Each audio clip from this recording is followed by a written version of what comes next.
अच्छा, एक बहुत छोटा सा सवाल मैं आपसे और पूछ रहा हूँ। आपने कहा कि आप इंडियन नेशनल मूवमेंट से बहुत प्रभावित हैं, लेकिन मैं ये कह रहा हूँ कि इंडियन नेशनल मूवमेंट एक बहुत बड़ी असफलता है।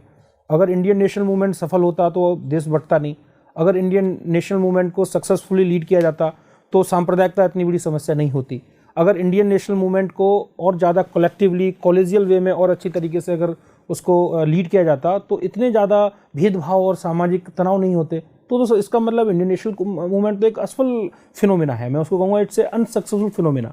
आप कैसे मुझे मुतमईन करेंगे कि वो सफल है या असफल, बताइए। सर, इंडियन नेशनल मूवमेंट में यकीनन कुछ कमियां रही हैं। सांप्रदायिक क्या कमियां है वो बताइए, क्या कमियां है? सर, सांप्रदायिक चिन्हों का प्रयोग किया गया, कई बार धर्म के आधार पर तुष्टीकरण की कोशिश की गई, जिसका ही परिणाम रहा कि हमें देश विभाजन देखना पड़ा। लेकिन सिर्फ इस आधार पर हम इंडियन नेशनल मूवमेंट को कम करके नहीं आंक सकते हैं। इसके बहुत ही अच्छे परिणाम रहे हैं। पहला, देश को आज़ादी मिली है।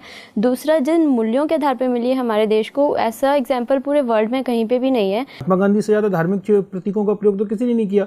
गीता लेके चलते थे, राम के भजन गाते थे, कई बार इस पर आपत्तियां भी हुई, बावजूद उन्होंने उसको कभी नहीं छोड़ा। तो क्या आप मानती हैं कि ये गांधी जी की गलती थी? सर, अगर मैं गांधी जी के पर्व से देखूं तो ये उनका पर्सनल ट्रेट था। नहीं, पर्सनल कहाँ था? फिर तो पब्लिक हो गया। वो मंदिर सारे लोगों को करा रहे हैं, पब्लिक उस कैपेसिटी में करा रहे हैं, ये बता दीजिए।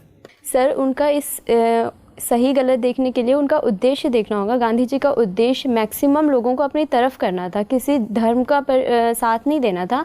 लेकिन कई बार ऐसा हुआ कि इस कारण से कुछ लोगों ने इसको जातिगत धार्मिक रूप दे दिया। पर गांधी जी हमेशा चाहते थे कि इस आधार पर ज़्यादा से ज़्यादा लोगों को आपस में एकीकृत किया जा सके।